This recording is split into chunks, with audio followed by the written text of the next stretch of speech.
Today, two unfolding stories from opposite ends of the world are forcing uncomfortable questions about power, secrecy, and the cost of truth. In Oslo, a woman who has spent months living in the shadows stepped into the light. Maria Corina Machado, Venezuelan's embattled opposition leader, defied a travel ban and threats of arrest to appear quietly, defiantly, at the Nobel Peace Prize ceremony.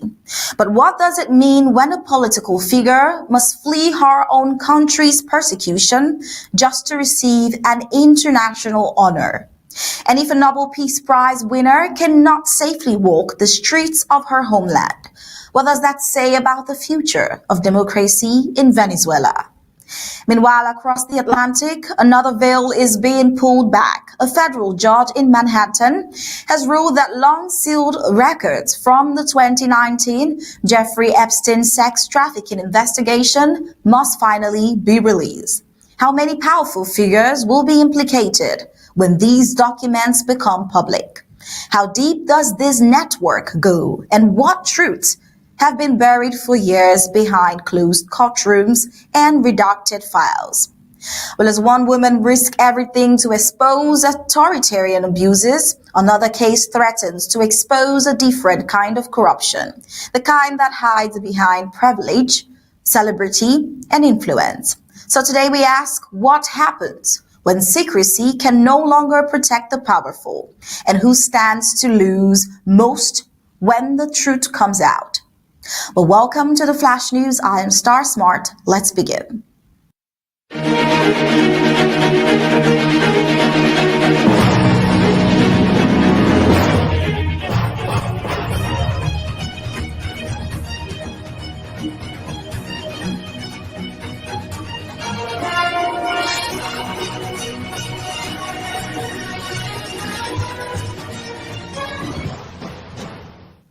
In a development with significant legal and historical implications, a federal judge in Manhattan has ruled that previously sealed records from the 2019 sex trafficking investigation into Jeffrey Epstein is to the public. This decision follows broad bipartisan momentum towards transparency in one of the most notorious criminal investigations of the 21st century. The ruling came as part of the implementation of the Epstein Files Transparency Act, a law passed by the United States Congress and signed by President Donald Trump in November 2025 that requires the Department of Justice to make public all unclassified government records related to Epstein's various investigations by December 19th. Judge Richard M. Berman joined earlier decisions by other federal judges, including one in Florida and another in New York, that ordered grand jury transcripts and investigative materials from Epstein and Ghislaine Maxwell's cases to be unsealed. The judge acknowledged that most of the records, around 70 pages of grand jury transcripts, an FBI agent's testimony, call logs, and a PowerPoint presentation, may not contain explosive new revelations, but must be disclosed under the new legal framework. Supporters of the release include attorneys representing Epstein's victims, who argued that public access to the records would deepen accountability and help the public understand the scope of the sex trafficking network. However, Maxwell's defense teams opposed the unsealing, citing concerns about legal prejudice and privacy. Federal prosecutors and judges emphasized that details identifying non-defendants will be redacted to protect victims. The decision marks a key moment in a long-running federal effort to shed light on the inner workings of Epstein's criminal enterprise and could influence future legal battles over transparency and privacy in high-profile cases. But then in another newsroom, the Flash News today, we see that in a dramatic escalation of the United States-Venezuelan tensions, President Donald Trump confirmed that American forces have seized a large oil tanker off the coast of Venezuela, a move that has reverberated through global markets and diplomatic channels. Thank you very much. It's been an interesting day from the standpoint of news. As you probably know, we've just seized a tanker on the coast of Venezuela, large tanker, very large. Largest one ever seized, actually. And other things are happening, so you'll be seeing that later, and you'll be talking about that later with some other people. The vessel, reportedly the supertanker Skipper, was intercepted in the Caribbean Sea just outside Venezuela's territorial waters on December 10th, according to U.S. officials and international shipping data. The tanker had been sanctioned since 2022 for its alleged role in transporting Venezuelan and Iranian crude through illicit networks. The ship's crew did not resist and no casualties were reported.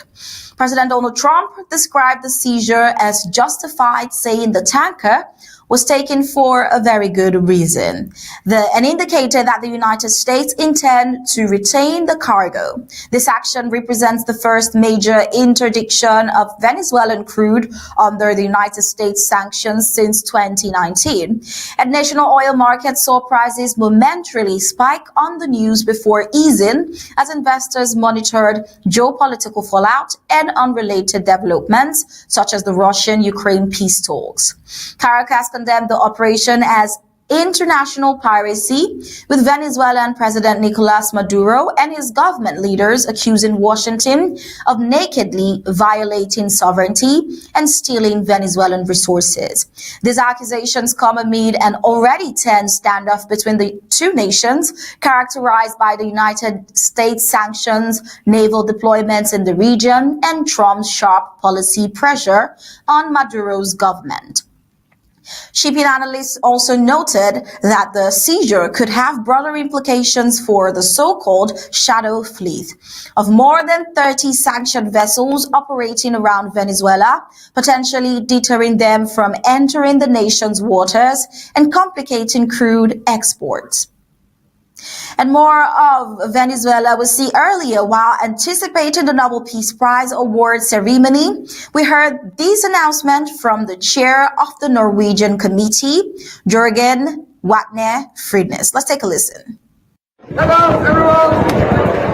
Important message from the chair of the committee, the Nobel committee, Jørgen. Hello, everyone. Hello. How are you?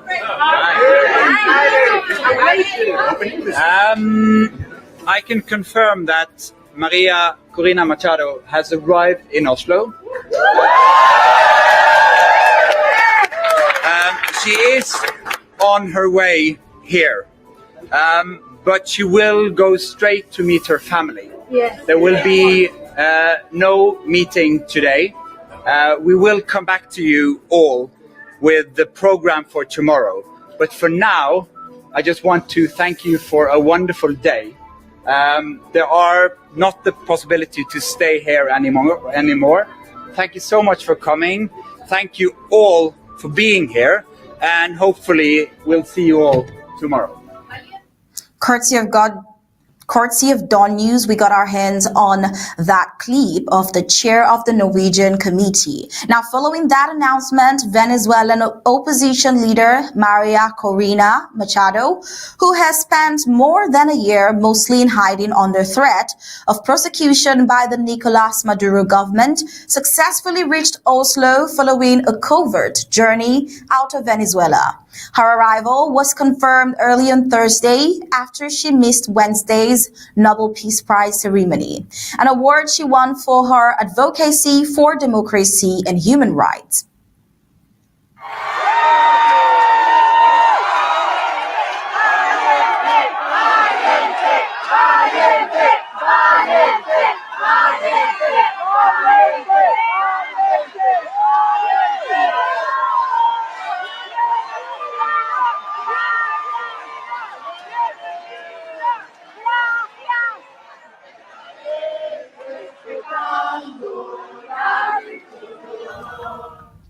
And that was Maria Corina Machado live in Oslo. Well, according to the Norwegian Nobel Institute, Machado did everything in her power to make the trip a journey in a situation of extreme danger, but was unable to reach the ceremony in time. Here is her daughter in her stead giving a speech, receiving the Your Peace Majesties, Award. Your Royal Highnesses, distinguished members of the Norwegian Nobel Committee, citizens of the world, my dear Venezuelans. First, I want to express our infinite gratitude from my family, from an entire country, to the Norwegian Nobel Committee. Thanks to you, the struggle of an entire people for truth, for freedom, for democracy and peace is today recognized around the world. I am here on behalf of my mother, Maria Corina Machado, who has united millions of Venezuelans in an extraordinary effort that you, our hosts, have honored with the Nobel Peace Prize. But although she has not been able to be here and take part in this ceremony, I must say that my mother never breaks a promise. And that is why, with all the joy in my heart, I can tell you that in just a few hours, we will be able to embrace her here in Oslo after 16 months living in heaven. Her daughter accepted the award on her behalf amid applause and international support. And here is another striking part of that speech which she gave at the Nobel Peace Prize award ceremony. She wants to live in a free Venezuela, and she will never give up on that purpose. That is why we all know, and I know, that she will be back in Venezuela very soon. Ana Corina Sosa, the daughter of the 58-year-old Maria Machado, had been living on the ground, since the Venezuelan government barred her from travel and labeled her a fugitive amid escalating political repression, which followed Venezuela's disputed July 2024 presidential election. Her unexpected appearance in Oslo marks her first public in months and suggests both the lengths her supporters went to secure her extraction and the symbolic importance of her international recognition. The journey underscores the ongoing political crisis in Venezuela, where Maduro has maintained power despite domestic and global criticism, and highlights the risks faced by opposition figures who continue to challenge authoritarian constraints. Now, away from Venezuela and into Southeast Asia, we see that fresh clashes between Thai and Cambodian forces along a long disputed border have forced more than 500,000 civilians to flee to pagodas, schools, and other shelters as both sides exchange artillery, tanks, and drone strikes. The hostilities, which have spread across multiple provinces in both countries, are rooted in a century-old dispute over undefined sections of the frontier, including ancient temple complexes, the cultural and historical significance for both nations. Officials reported at least 15 fatalities among Thai soldiers and Cambodian civilians. Families escaping the violence described frantic departures from their villages, with many seeking temporary refuge wherever they could find space amid the chaos. While occasional ceasefires had been negotiated previously, this round of fighting appears more intense and sustained, with military jets, armored vehicles, and combat drones widening the scope of the conflict. The scale of displacement has overwhelmed local authorities and international humanitarian organizations, scrambling to provide food, water, and shelter. Interestingly, this regional crisis now intersects diplomatically with the United States foreign policy, as President Donald Trump has renewed pledges to intercede and stabilize the border strife. A reminder of how global power players often become entwined in localized conflict. And while that is happening, we see another landmark move affecting millions. Australia has officially enforced a world-first legal ban on children under 16 holding social media accounts, part of sweeping new online safety legislation intended to protect youth from harmful content and addictive algorithms. As of December 10th, 2025, major platforms including Facebook, Instagram, TikTok, Snapchat, X, formerly Twitter, Reddit, Tweet, Thread, Kik, and YouTube are required to take reasonable steps to prevent users under the age of 16 from having accounts, facing fines of up to tens of millions of dollars if they fail to comply. Where the law has garnered support from parents and lawmakers who argue that social media's predatory algorithms contribute to mental health issues, bullying, and exposure to violent or sexual content at younger ages. Prime Minister Anthony Albanese framed it as a cultural shift, encouraging children to engage in offline activities. Critics, including civil liberties group and some tech companies, caution that technically challenging, but then it has been enforced already across so many media platforms. Companies cannot demand official ID from users, and many teens may still access platforms without logging in.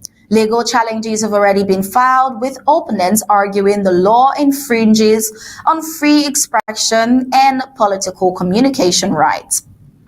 Australia's bold policy is now being watched closely around the world as other nations consider similar approaches to regulating youth access to digital platforms.